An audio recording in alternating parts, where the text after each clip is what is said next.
welcome to the last video in this year's Black History Month video series featuring Black educators in the Bootheel.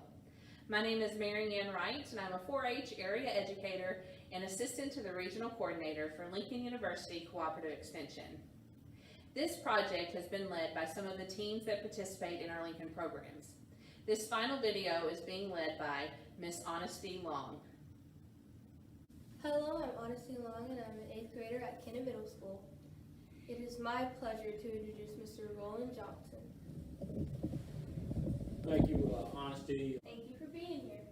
Can I ask you to tell us a little bit about yourself and your position? You sure can. My name is Roland Johnson, 38 years, Kent Public Schools. Ahnisti, I'm grateful for her. She was one of my students, a very good student, as a matter of fact. Cared about education, and that's really what I want to be about, what I've been about all these years, is really trying to take care of kids. Very proud husband of Gwendolyn Rochelle Johnson of 40 years. We have 3 children, Glendria, Carlos, and Jason Johnson. They bear with me through those 40 years. There's been good times and bad times, and hopefully in my heart I believe there's been more good than bad. I've had a very, very supportive wife. As some may not know, and some do. Anytime you're in a profession that long, you have to have somebody that's really supportive in order to make it through some of the good and the bad times, and they all stuck with me. In education, you don't get rich, but you are blessed. I feel very blessed to be a part of their lives and the lives that we've touched through education. Thank you. So what position do you have now? I am the principal, South Pemiscot Central and East Elementary in Steele, Missouri. Okay. Have you had any additional roles other than in classroom? When you're the principal, that's a pretty big role. You're pretty well involved in everything in that school. They have activities, art club, basketball. There's a lot of things that go along with being the principals. You're it. Every parent, every body in the community is watching you, and hopefully I've had the answers that they needed. Most people in this community know me as Mr. Johnson, but it all began as Coach Johnson to many students. I was, first of all, PE coach, which everybody loves PE. I was a football coach, basketball coach, and to the youth league, I was a baseball coach, track, you name the sports around here. I've pretty well been involved in those sports and had some really good athletes. But most of all, I think I've touched many lives through athletics and through education. Okay, that's awesome. What brought you here, like, as an educator? 1982, one of my former coaches, I mean, that's pretty big, was officiating one of my football games. I didn't mention that I played football at Southeast Missouri State University. One of my former coaches approached me. They had an opening, and this is big for me, at our middle school, junior high at that time, and the person was going to be leaving in the middle of the year, and they needed someone to come in and fulfill that role. And the coach thought well of me, enough of me, to ask me to come in, knowing that it was a difficult situation, coming in at the middle of the year, someone who had worked around college students, but had never been around that age students, middle school students at that. You know how that is. And had enough faith and enough trust in me to offer me that position. So that was my start, Mr. Terry Turlington, and I'm very grateful that he gave me that opportunity and put that trust in me. Do you know, like, when you wanted to? When I wanted to be in education. When I went to college, I don't think I was looking for a major, but the first thing to my mind was, I'm gonna be in education, so I don't know. Maybe back in high school, working youth league, summer league baseball, coaching those teams, and I knew that my gift from God was to work with young people, because I've been doing it for a long time, and it seems to come a little easier than anything else, although it's not easy, but God blessed me to follow that path. Is there a mentor who you would identify as someone who encouraged you?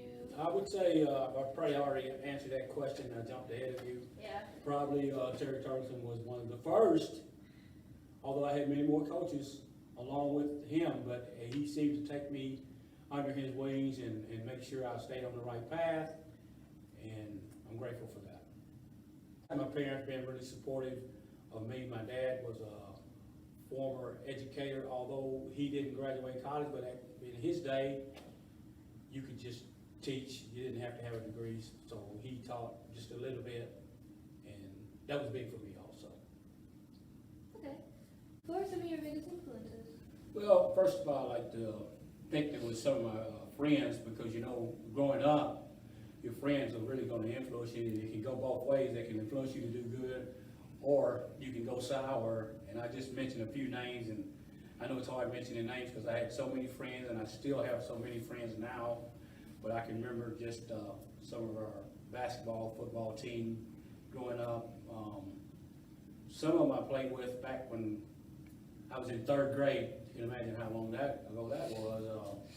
David Allen, Robert Roundtree, Pat Edwards, Donnie Alford, Charles Treasure, John Wilder, Randy Baker, and I would say John McMullen, superintendent of schools, took a big chance on me, African American male coming out of high school, went to college.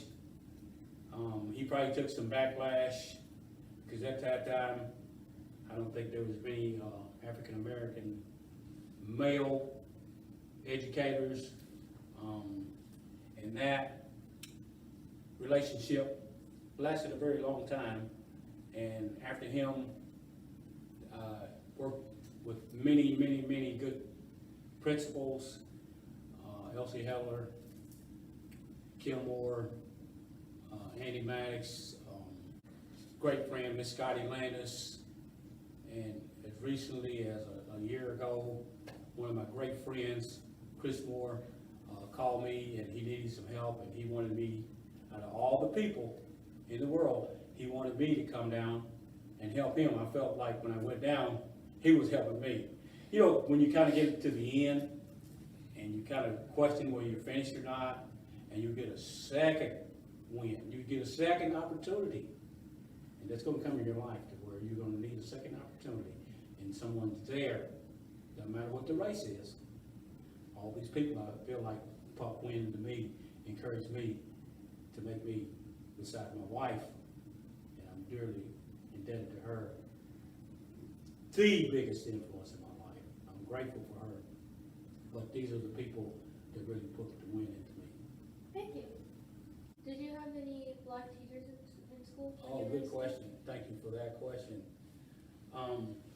Some may not know, I attended Willoughby School, first grade, Willoughby School, second grade, and my first grade teacher was Miss Octavia Cooper. She's no longer with us, but she was a very good and a very tough teacher, and you had to do exactly what she said.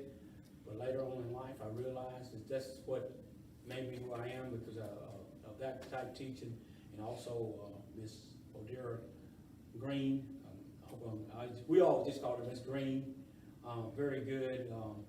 When Willoughby School closed down, she also taught kindergarten here in school. But those are, and at that Willoughby School is where I got my start, and I'm very grateful for the Willoughby family.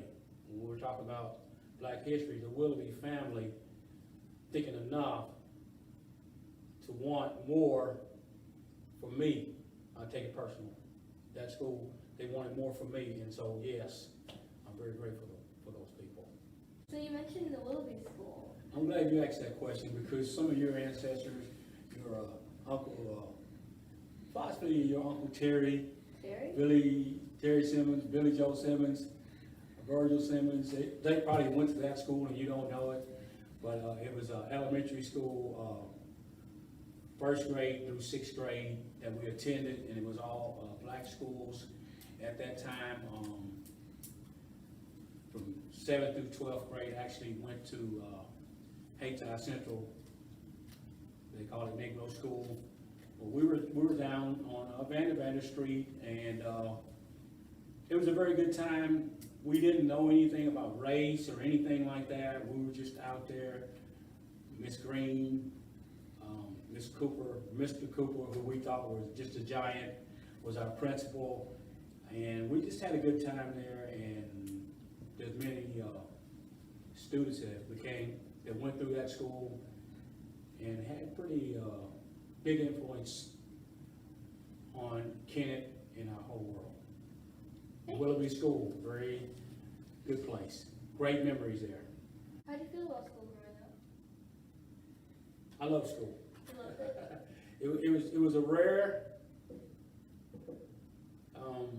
for me to miss. I can remember missing like 2 days with either the measles or mumps in the 3rd grade, and I can remember missing a half day to have some oral surgery, and I cannot remember ever missing school other than that. I mean, all the way through. And I wish I'd have made every day because I had lots of friends. I enjoyed the teachers. It wasn't so much that I loved the class, doing the work, but I kind of did that. But it was fun. It wasn't taxing. It was a fun time. What did your path to being an educator look like? My path to education. I attended Southeast Missouri State for my Bachelor of Science degree. I graduated with that, and then I went back to, after coaching for many, many years, I went back and decided to pursue my master's. And after I finished my master's, I went on and obtained my specialist degree from William Woods University.